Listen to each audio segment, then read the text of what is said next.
We're not making up stuff on people. When you're a writer, how do you get your work out? I don't care what people think. I don't care what they say. They can say what they want to say about me. I don't care. I got the talent to write and I'm gonna keep on writing. We decided that we couldn't try this in the court of law. We're trying this in the court of public opinion. Just pay me what you owe me. We putting this out here so you guys can see.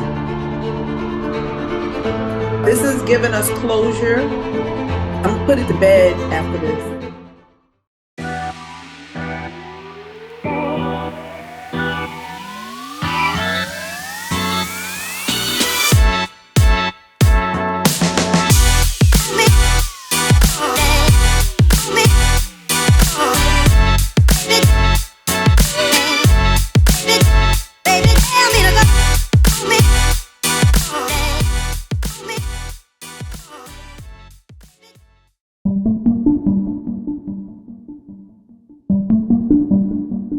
I was born and raised in the Bronx. I'm a 70s baby, so that ought to tell you how old I am.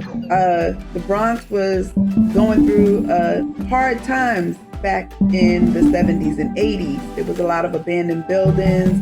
There was a lot of poor people, a lot of gangs and things like that. And so we had to use the Police Athletic League as an outlet.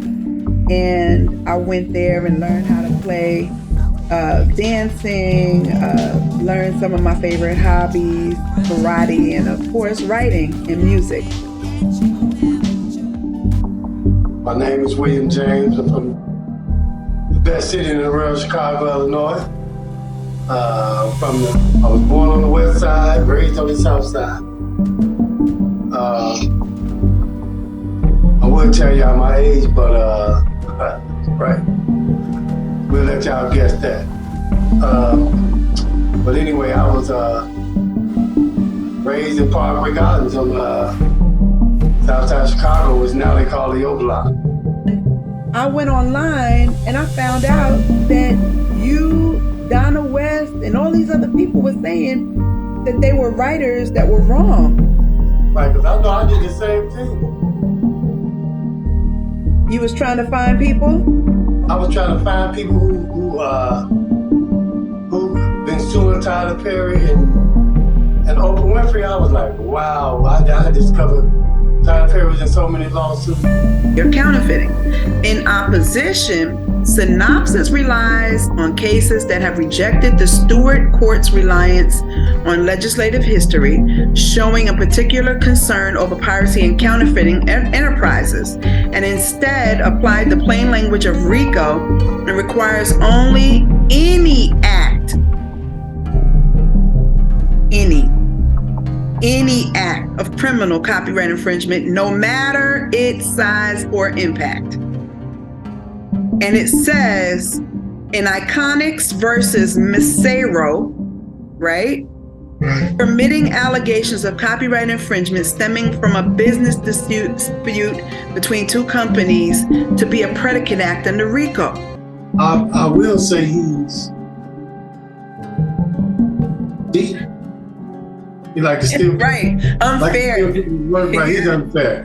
Like, because all they had to do was just offer a little something, you know. Especially for your work and my work, we weren't asking for a lot of money. We were just asking for credit, maybe, you know, credited. Which would have helped us get other jobs as writers and helped establish us. But instead, the way he went about it got us blacklisted. Right. Now, they said that I ended my career before it started. TMZ told me that. He said, well, William, he ended his career before he started by suing Tyler Perry. Because you think, oh, this needs to be dismissed. It's a new job. You would have did. See, this is what how I could prove. They know it wasn't res judicata, it wasn't collateral estoppel, and it wasn't what they said it was. No plausible claim based on the other case, because they would have filed a Rule 12b-6. A Rule 12b-6, instead of another answer on the record, would have said, there's no plausible claim that you can get relief from because this is collaterally estopped ruled on by another judge, and this is res judicata. So I'm not answering that complaint. I'm filing my Rule 12b-6, and that's how it goes. You're not supposed to have an answer to the different charges of RICO. And then say there's no relief, there's no answer. But you answered it. Exactly.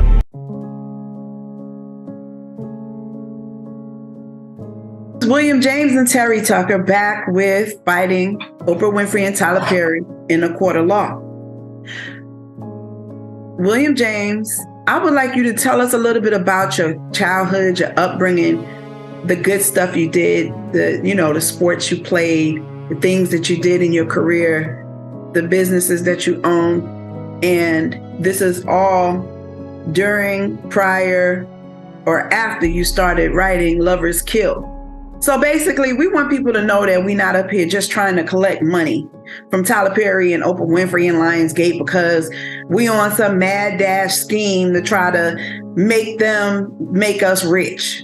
Right, make them pay us for nothing. And that's not the truth. The truth is that I'm from Chicago, Illinois.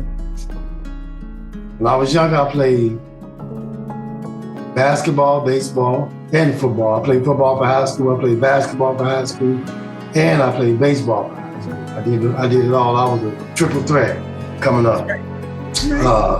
I played Little League, Pony League, County Max, semi-pro. I played a lot of sports coming up. And also worked, too. I've been working since I was 10 years old. So what teams did you play for? What kind of team?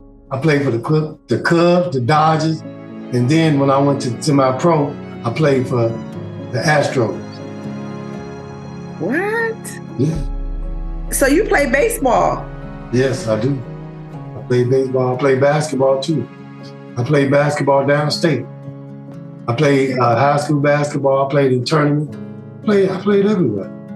Okay. Yeah. And did you do any other sport that you want to talk about? Not necessarily, but I played football too. I played football for 2 years in high school. Yeah, box too. Yeah, I used to box coming up. I boxed for a lot of park districts. That's how I learned how to fight. Doing that for years. And then growing up where I grew up at, hey, you had to fight to survive where I grew up at. So, when you're in the hood, you gotta get it in. When you walk out the door, you fight. You come home from school, you fight. It's just fighting every day. But you did it kind of semi-professional. Not professional, but... No, not really. I went to the gym, work out, and box. I've never really done it professional. I was asked several times, but I turned it down. What about Golden Gloves? I've never boxed Golden Gloves, but I was asked. They wanted me to box. Because I was always fighting and my hands was fast. They wanted me to box and I had power. So they wanted me to box.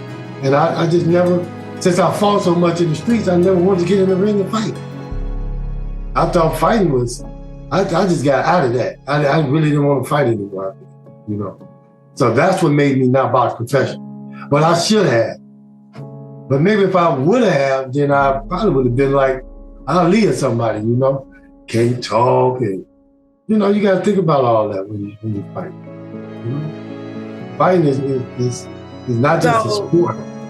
So coming up, you had a hard, rough life. You played a lot of sports. I did. And so let's talk about during the time that we was in court, what business were you in while fighting for your case? Well, I own my own business then and now. I got a construction company that I've been having for, I want to say, maybe 25 years. Maybe long, about 25, 27 years I've been doing construction. My own business. We call it back in them days jumping off the bridge. After I stopped working for a company, I jumped off the bridge and opened up my own business. And I've been doing it. What kind of business construction have you been doing all these years? Rehabbing houses. I love to rehab old houses. I love to rehab them and bring them back to life again. So you get contracts doing that? I get contracts. Yep. Still, Okay. you got But so is Lovers Kill your first and only script that you wrote? No. Actually, Lovers Kill was about the 20th script. That was number 20. I had wrote plenty of script before Lovers Kill. I never really thought my life was interesting. But one day I just sat down. I said, I'm gonna just write about myself this time. I want to see what it's gonna be like. And I wrote it. It took me 3 weeks to write it. But it's your story. It's my Regardless story. of what was taken out or left in, it was your story. It's my story. It's my story. And a lot was left in. It wasn't like it was... Just the ending. We talked about that. Right. The ending wasn't mine. Right. But the whole story was mine. That's right. The ending wasn't. Because there wasn't no HIV involved and no AIDS and nothing like that involved in my story. Right. I guess that was a twist That he added. But if you actually watch the movie, you get lost in it several times. Because, when you write other people's story and you don't do it like they do it, then you get lost. Mm-hmm. And I found myself, when I watched the movie, I got lost a couple times because he switched everything around. Okay. He switched a lot of stuff around, but it was still mine. Any good writer, any writer, that you out there writing and somebody got your story and they did your movie, it's yours. There's no question. You know what your story is when you're writing. I know right? Right. It's this feeling you get when you're looking at it. You're like, that's mine. It don't even have to give you the full minute. Because the trailer alone, I'm sitting here like, oh, I got some work going on out here. Okay, I'm excited. Like, I was actually excited. I was never disappointed when I first saw the trailer of Good Deeds. I wasn't either. I wasn't mad. I was excited but scared at the same time. Because what made me scared was they said they was gonna contact me, they never did. Mm-hmm. So since they never contacted me, I wonder why is it out there and I haven't got paid. So you had this little nervous edge, like, okay, wait, don't panic. It could be a good explanation. That kind of. They forgot my email. They forgot my phone number. They lost my paperwork. I'm like, Lord have mercy. But in the end, it turned out that way. That they actually really did what they did. Okay? And now we gotta do this now because we realize that how they did me, they did you the same way. They told you they love it. They told me they love it. And we just waiting on to hear back. We both sitting there happy. Next thing you know, it's on the big screen. You look up. Right. Because there hadn't been that many movies at the time. It was mostly the Medea plays that was circulating. Like, there was the plays, that he would have where they were literally on a stage. And I was like, I saw a couple of movies. I was like, he could use some more film scripts. Right. Since he opened that studio up in Douglasville. Right. I'm in Douglasville now because my kids were here. And it was so exciting because MC Shannon moved here with my sons and was like, don't worry about it. He gonna pick you up. We was just like knowing I was in there. Right. We had no idea that this wasn't gonna be my new career. Well, it should have been. It should have been. And I'm not even angry about that. I'm just hurt, and I'm so shocked that I would prefer you didn't even do it, and then you went with something else. But to actually do my book and then take out so much of it so that you could change it up and take make out it the meat and potatoes, huh? Yeah, that's because mine would have been R-rated. He don't do R-rated, if you noticed.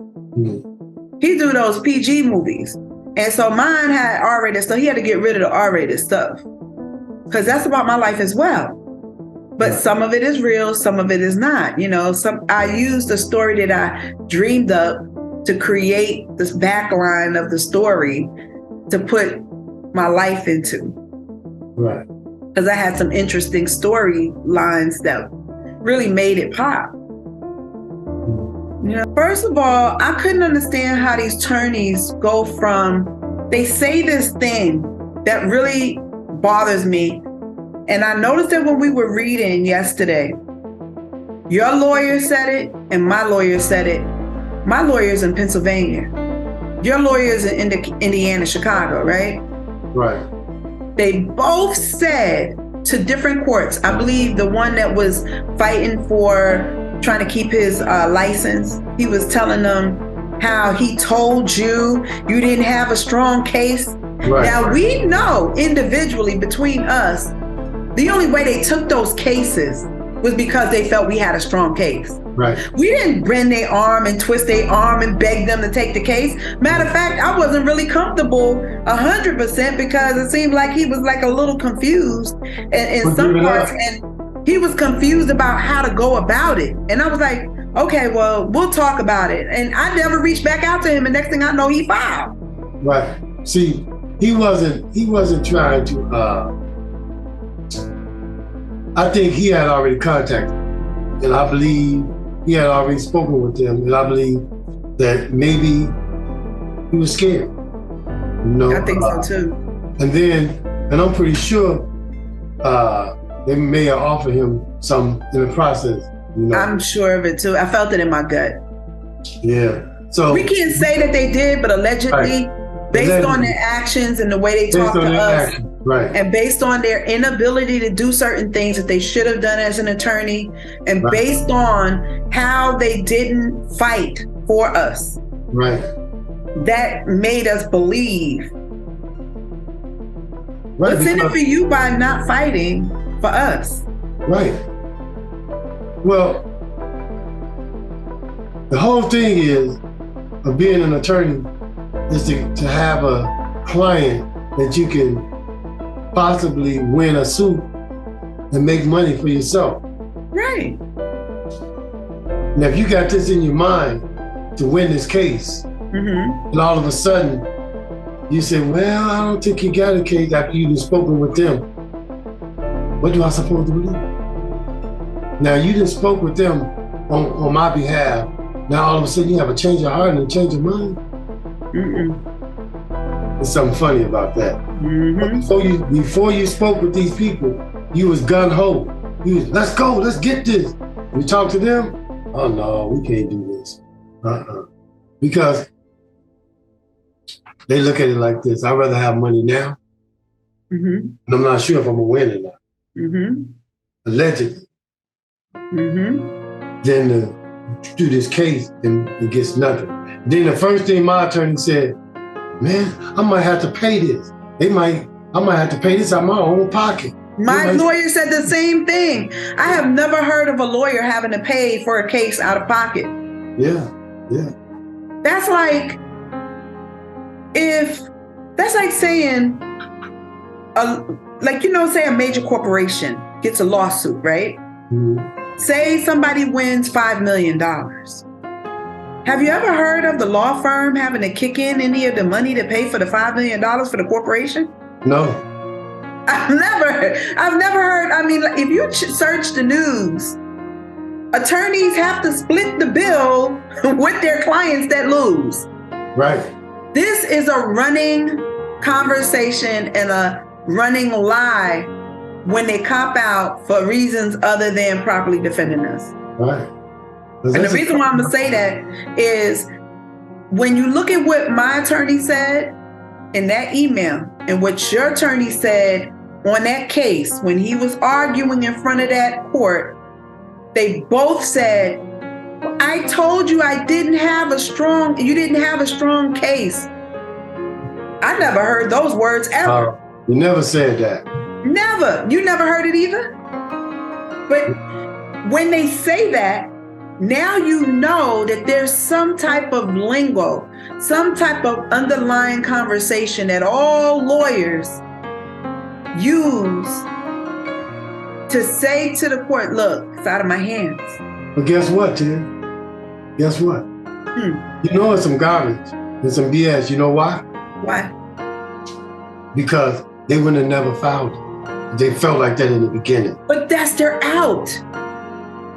I knew you didn't have a strong case. I was just trying to help you out. This is what happens after this happens. Right. This is what happens later when somebody greases somebody's palms or somebody threatens somebody. And this is allegedly, I believe in my heart that this is what happens. I can't prove it, but it's too similar that your lawyer is all the way different. And Tom Ferber wasn't even the attorney that was representing Tyler Perry out there in Indiana and Chicago. And the lawyer that you had, what was his name? No, not Lyles, the other one. Theodore. Yeah. Jameson said, I told him we didn't have a strong case. On the email to me, my lawyer, Simon Rose, was like, I told you that you didn't have a strong case. I'm like, wow, this is almost like, the narrative is like a script. It's a script. Just like, okay, here's an example. We talk about this all the time. My case, they defaulted. They didn't answer within the time. They had 21 days to answer. Then they signed a thing that said it was going to answer within 30 days. Then they signed something, a stipulation and a waiver saying they're going to answer within 60 days. They didn't answer for another 6 months. On your case, you served them with a summons. They're supposed to answer within 21 days or 30 days. Right. No answer was on the record. No. In the time frame that they were supposed to file, they defaulted. But what happened was, I believe, is that he had already spoken with him, said, to be honest, this is what I believe. I'm not saying this is true. I believe he may have spoken to them personally, not the attorney. I think Tyler may have said something personally to the attorney. That's just what I believe. Hypothetically, I'm going to agree with you. And hypothetically, I believe the same thing because I recall him saying that he spoke to them. Mm-hmm. And that is how he filed an email copy of the summons that they accepted with the waiver and stipulation. They were in communication. Right. And then for him to stall the case out, not contact me, and to move his office, what do I suppose to think? Okay, so yours stalled you out, right? Yeah. They never filed the amended complaint. No. He kind of refused to do it. My attorney... No, he didn't refuse to do it. He said he was going to do it. Right, and my attorney kept promising to do it on the emails and asking for a Skype another day, another day, another day, another day, every day. Okay, you sure you want to file your appeal? You sure you want to file a reconsideration? Let's talk about it again tomorrow on Skype. Then it got to the point where I don't feel we should file that. I don't feel we should do that. I don't think you're going to win if you do file that. You're the same person that said you didn't get a full and fair opportunity. Right. You're the same person. He said, I could have asked the judge to put the evidence on the record. Right. In other words, he's ready to quit. So, quit. I don't understand. But the game is to know that we can't do nothing on the record if they're on the record. Right. And not only that,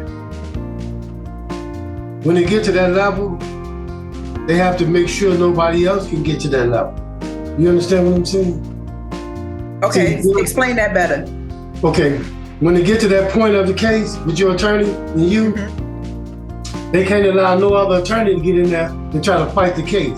They got to stall the case out themselves. That's the running game. So nobody else can try to fight for you. Yep. That's how it goes. It's like, just say you call me, right? And you say, well, Bill, I need you to come over here and fix this wall, right? I say, okay, I'm gonna go over here, I'm gonna fix your wall for you, right? And then I'll say, well, I got another job to do, and I know it's for more money, right? But I'm gonna fix this wall so can't nobody else work on it. And you don't finish it. Yeah. I don't finish it. So now it's like you keep giving them days that you're going to come. I'm coming. But you know you working right. somewhere else. So now the wall is not done and you can't get it fixed. Now you got to tear it all down and start all over again. And this is what you do with rehab. You find yourself doing this because contractors do this to people all the time. Right. And then you take the low helping them out. Right. Because they already paid them. I got to go in there and tear it down and start all over again. See, that's what in our cases, like my attorney, I had to file an amended complaint. He quit. That's starting over. An amended complaint is starting over. So you got to start from scratch all over again. And by that time, they really said you collateral stop, and it's collateral estoppel. You know what I'm saying? So that's what I'm saying. That's how it was for us. So now they try to say that if we file another case against them, we have to put in a motion first. But look at this. Okay, let's back this up a little bit. Bag it all the way up. So in the beginning, we filed our complaint. We served our complaint, right? Right. Richard's story came on in document 15. He says, okay, they filed predicate acts of copyright infringement, but this is a civil RICO case. Right.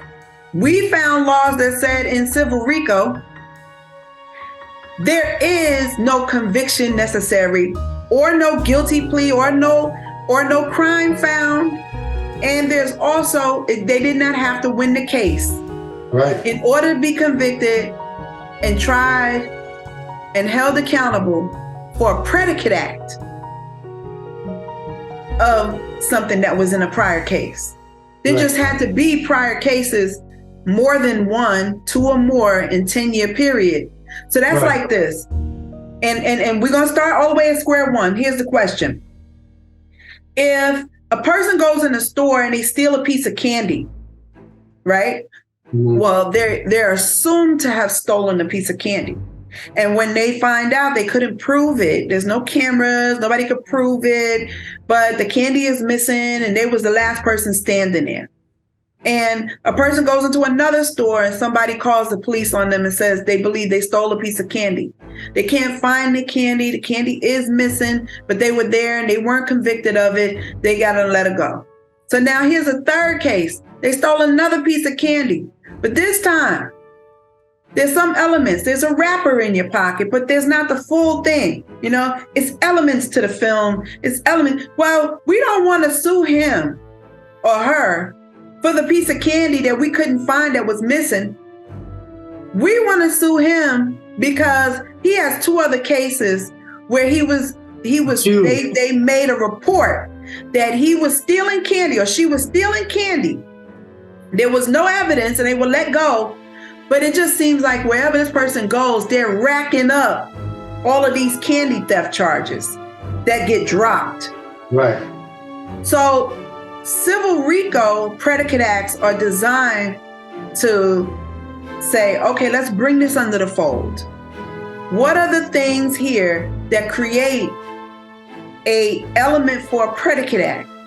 It's the fact that random people in random places are constantly accusing you of stealing candy everywhere you go. Right. There's a trail that you've been there. There's a trail that the candy is missing, but you somehow come out without ever having to pay for the candy that's missing or stolen because you get off. Right. Now, let's tell them what RICO really means. Okay. Now, the RICO Act was the reason why they brought the RICO Act is so they could catch mobsters, drug dealers, and all those people because they could never catch them red-handed. You can know a person is out there selling drugs and behind it, but you can never catch them because they never have it in their hand. You never catch them selling it. Only thing you can catch them doing is spending the money. That's it. And building businesses without loans. Right. So this is why they brought this up. So I get what you were saying. I understand what you were saying, but you left out one key factor. Okay. That key factor is when they take that candy, they pass it to this person. And this person pass it to this person. And they sell it. The same candy you stole in that store is being sold all the way across town somewhere, and you don't even know it's being sold. Cross state lines. Cross state line. But that candy still exists, and it's still out there. But since it's way across town, nobody can tell that candy came from there.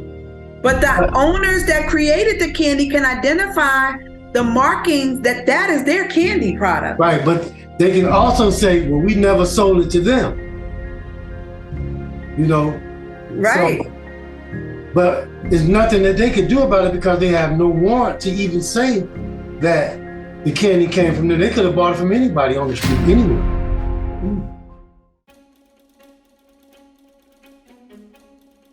So we had said we were going to come back and talk about 54B. The other side. Mm-hmm. So how you wanted to, what was it that you wanted to talk about on the other side? What the 54B was truly used for. It was not only used for their purposes of creating a piecemeal appeal, and the other side of it was they used it to rule on RICO. RICO. Okay. You know. So it's kind of hard to say that RICO was ever ruled on because they said that we failed to bring the predicate act. So you can't rule on something you say we failed to bring. Right. If we failed to bring it, then RICO wasn't ruled on. Right. They attempted to try to say that now here's the thing, ready for this? Normally under 12B6, if you say we failed to bring a proper claim, right? Right. Then you are supposed to make a request for a more definite statement. That's under Rule 12E. Before you can bring a 12B. Right. The 12C really wasn't a judgment on the pleadings. It was really a 12B because a judgment on the pleadings is just based on what the complaint says. And in their judgment on the pleadings, nowhere did they go back to the complaint and show what was insufficient about it. No. Okay, so 12B1, 2, 3, 4, 5, and 6 is to say something was insufficient. Lack of jurisdiction, lack of service of process, improper service of process. You didn't make a proper claim. Those things are not supposed to be dismissed with prejudice. Right. Because they're just saying that your complaint was insufficient and you can bring that back at a later time. And to prove it, didn't the appeals court say that to us? Yeah, they did. They said we can bring the case back again. Yeah. But the judge tried to close it out on a summary judgment. And what he did was, this is where they violated our Bill of Rights. In orders 168 and 169, 168, the judge said he was allowing them to request as relief for their summary judgment for us to no longer be able to file cases against them. Now, if we didn't get a chance to go to court in our old cases under copyright infringement, and you're calling this collateral estoppel and res judicata, but they're not the same merits and it's not the same case, and you closed it out under collateral estoppel and res judicata, but at the same time you're saying that we didn't make a plausible claim for RICO, it cannot be both. It cannot be a plausible claim for RICO because that means we made a RICO claim. It cannot be collateral estoppel and res judicata because we didn't have a prior RICO claim. Right. And so you're trying to make it both, but now you're violating our Bill of Rights and our Constitution, our U.S. constitutional rights, to bring a claim in a court of law to address our federal concerns in the federal court, right? Right. By saying that we could no longer bring a case against them unless we come through you. Right. So here it proves the reason why the case was transferred to Judge Thrash was because they were looking for favoritism. And I've never heard a court case where a judge puts an injunction on plaintiffs for trying to prosecute when they have known, and we have shown we showed you guys. We pulled up the documents and showed all of the cases against them in the past. Those are predicate acts. We shown the enterprise in our cause of action. We showed that it was individuals involved. And let me show you something else here that we did in our complaint.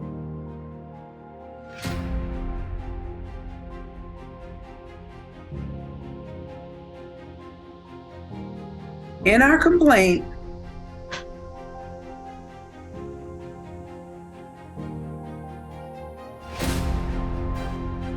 so we talked about the complaint earlier, right? Right. And we talked about the cause of actions, the parties. So you have to show each party and what their roles were. We said defendant Tyler Perry was a cartel boss, a private adult individual who owns rights DBA for Tyler Perry's studios. We said that Oprah Winfrey was a cartel ringleader, right here. We said she was a cartel ringleader. We said Tyler Perry was a cartel boss. We said Lionsgate was a cartel distributor, okay? We said Barbara Hunt was a cartel member, an individual. Okay, so the jurisdictional question was issued here. This is the appeal on this date, right? Right. And you see Judge Thrash is there too. Mm-hmm. All parties. Then it shows, this is the briefing notice for 2017. But first they had to ask a jurisdictional question. So then we filed our brief on 2/5, the same day that they put in a little thing down there on the lower court, because that's when it was due. Right. Right? Then on 2/6, the judge responded to the jurisdictional question, right? Mm-hmm. Then, but in the meantime, they putting stuff on the lower court. right. And here he's just now putting in his appearance to the appeals court, knowing we filed this October last year. How you just now putting your appearance on the record to the appellate court? So they put on 2/7, 2 days after they put something down on the district court, their response to the jurisdictional questions, right? Hold on. Yeah, but how did they know to do their appearance when we didn't get a notice of it?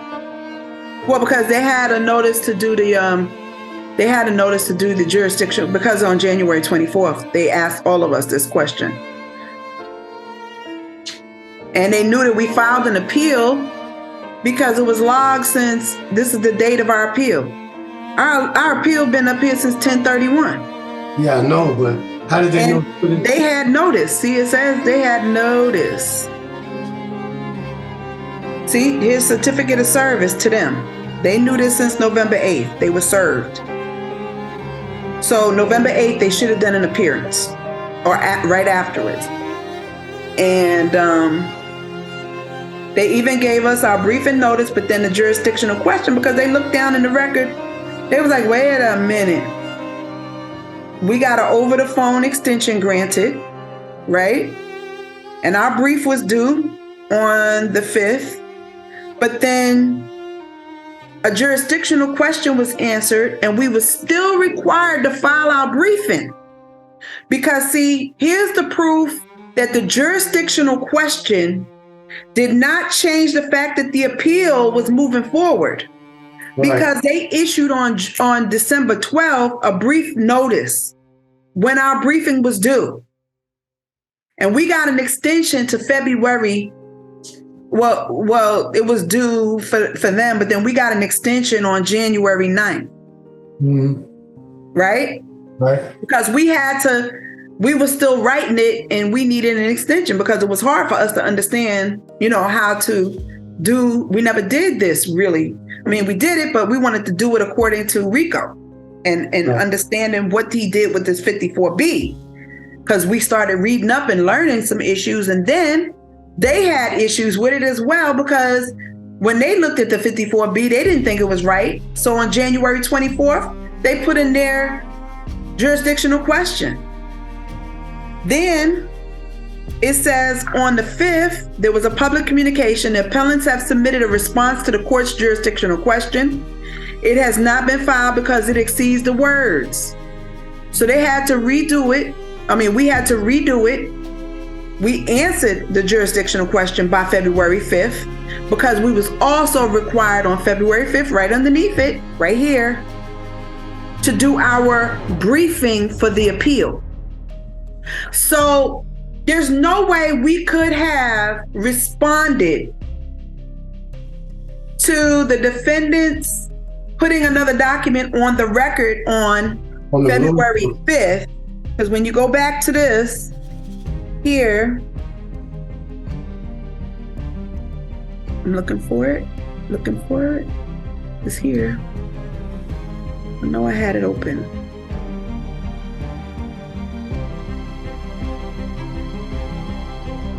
No, I don't see it. I had it open. So they closed. Oh no, there it is. Okay. So here, right? Mm-hmm. The last thing we were supposed to be, we saw this. They got my mouse. Let it go. I can't move it. Hit the escape button. Okay, now I can move it. November 20th. You see he put those orders 154 on there. But that's where I was confused because I saw something here where it said here that everything was complete for the purposes of an appeal on right. 28th. Everything was complete. Right. And this was the case number in the appeals court, 174-1866, right? Right. In the meantime, on February 5th, they put this on the record, right? Mm-hmm. But if you look at the docket sheet for here, we had a briefing date scheduled before. So we was in they issued a briefing notice on 12/12. We was in full spring of an appeal, and we still had to answer the jurisdictional question, and we still had to put our briefing on the record right here. But they studied sneaking stuff in the lower court. Right. Look at this.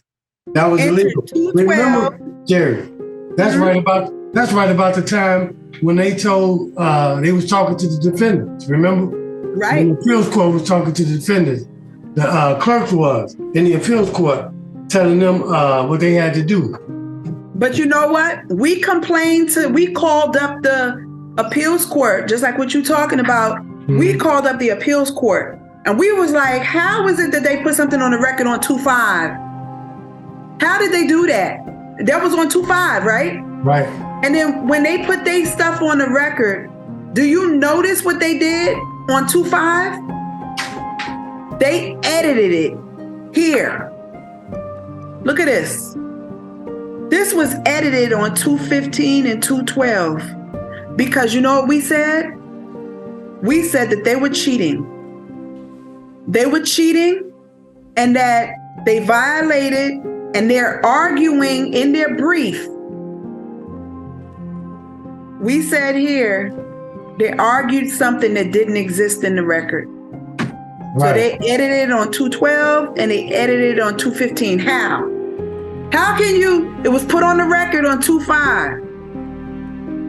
And ours was edited twice. Why? They trying to claim us because we too many. What did we do? Why was our briefing edited twice? Right.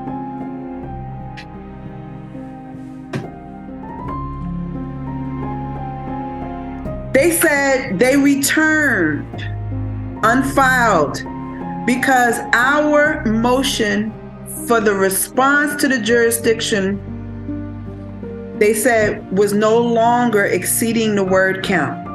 But guess what this is? This our briefing. That ain't got nothing to do with no word count. Why was that edited? How was that edited? And that happened in the appeals court. Yep. So they said that it was they talking about it here. The jurisdictional question was too long. But what that got to do with our briefing? So this wasn't our briefing. This was the briefing to the jurisdictional question. So even if it was too long, if we fixed it by 212 and 215, right? Right. Why would you say on 2-6 it was no longer messed up? But you edited it on the 15th and the 12th. Here, look. It says, look at this. 2-6. Return unfiled because no longer necessary. They said here, this is what they said. They said, motion for excess words is no longer needed. And they edited it on 2-8 for the jurisdictional question. Do that make sense? No, I don't. So why was our brief edited on the 12th and the 15th? And who edited it? They removed some of the laws and some of the things we had in there out. And this is what we keep talking about. We don't have rights to file electronically, but we said that they was removing laws out of our documents. Well, that's a prime example. There's no reason for our documents. Oh, guess what it says? What? It was edited by attorney Richard Gordon on an email.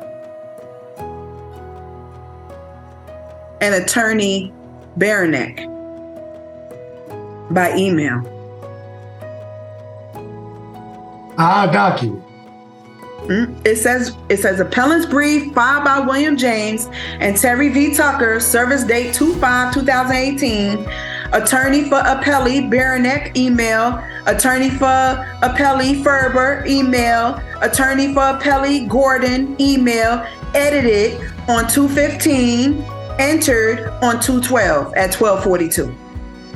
Can you see it? Oh yeah, I see it now. Right here. I see it. I want to make sure they see it. This.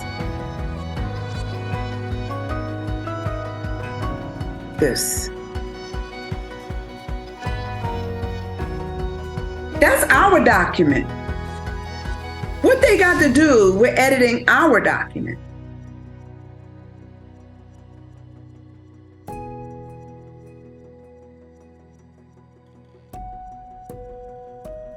It don't say there. They edited our document. So what are their emails about? They're not the attorneys. They're the attorneys for the appellee.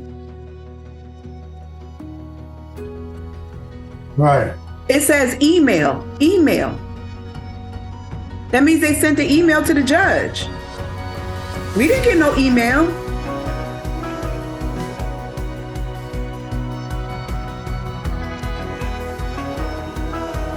Why would emails be on ours? We don't file our own documents.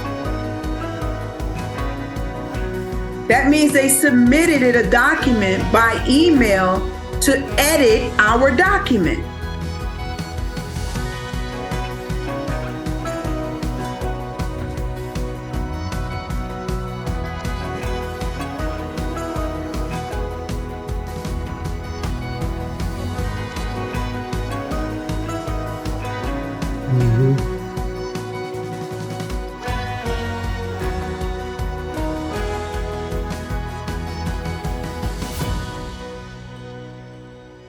Why would their names be on our document with emails and edited twice?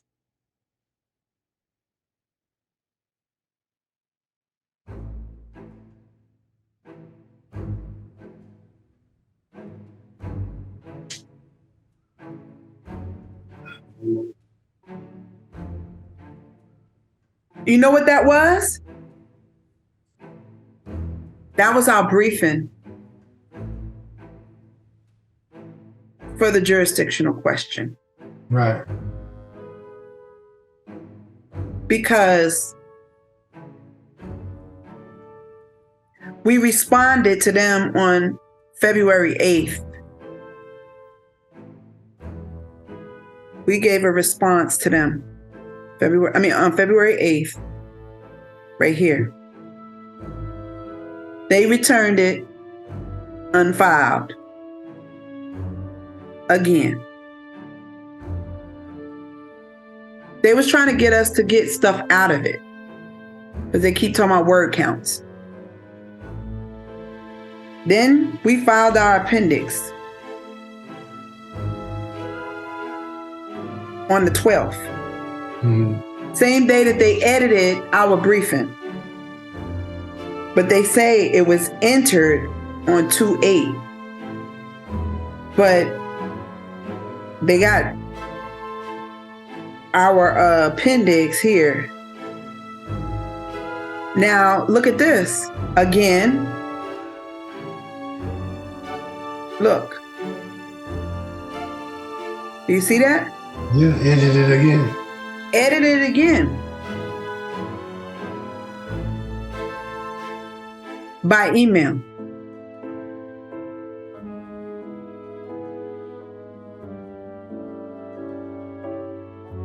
So we told them on 2/21, they edited.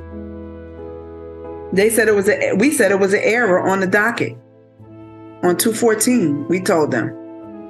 And that was edited on 2/21 and 2/15.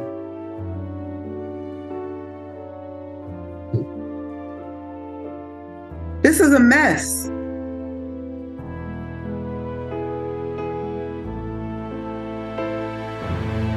So to get back to what we were talking about, when they said on 3/29, probable jurisdiction, right? Right.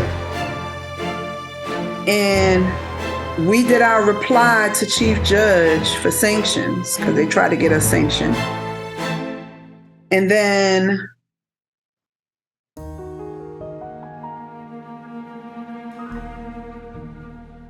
they put orders out on the 25th of April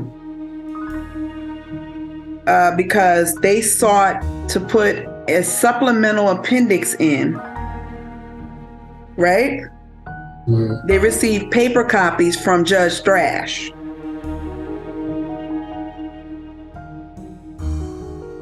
So then they put in orders here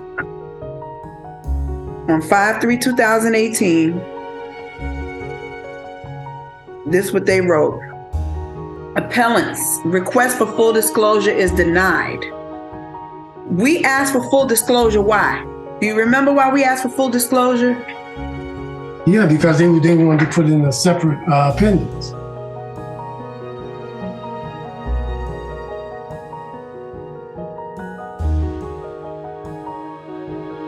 We wanted to know if we could stay our briefing schedule until after the jurisdictional question is answered, and they denied it. So that means that the appeal did not stop, that the appeal was not, the time for the appeal was not put on pause. That means they should not have filed that document down there on February the 5th. Right. So our briefs and our briefing covers were deficient, but we were given notice to file a brief on 5/3. And that's what we were given, a notice to file a brief. I think before that,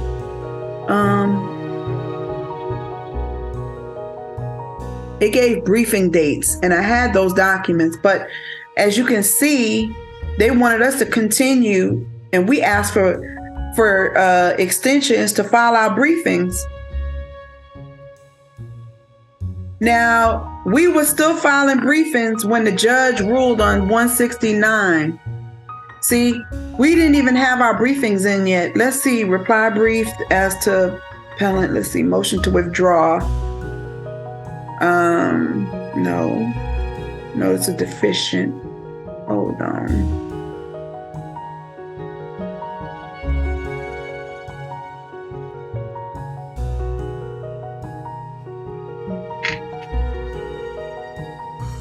Okay.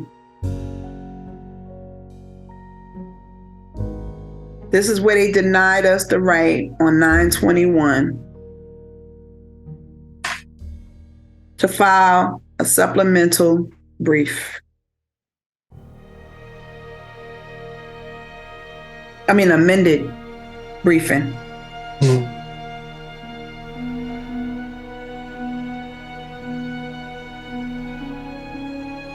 And they denied us without prejudice.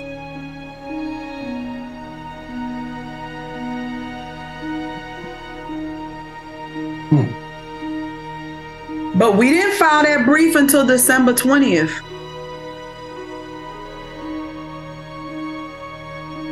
Oh no, we got orders on December 20th. Orders on December 20th. So, you know, this is not a full docket sheet. It don't show us all of 2018.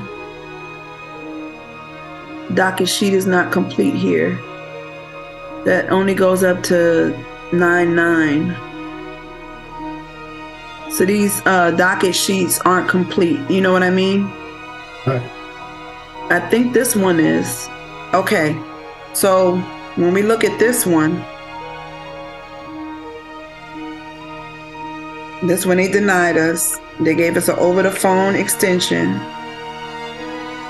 We showed the September, that order. They asked for, our sanctions were denied for filing that document down there, but theirs was denied as well.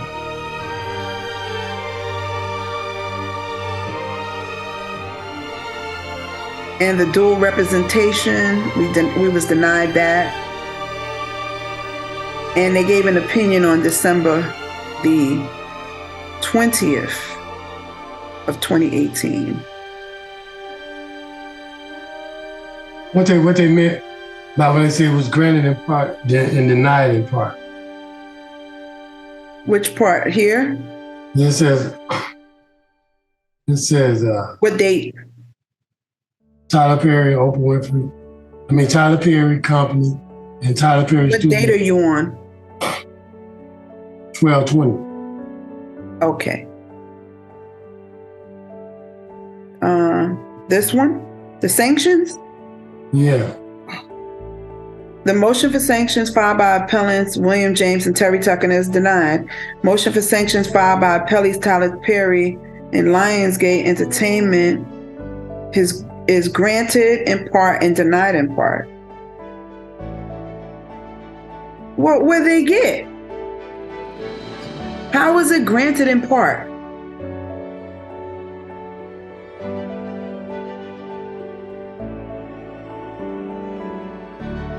We got bamboozled. We just got bamboozled. This is crazy. Lord have mercy. Yeah. Wow.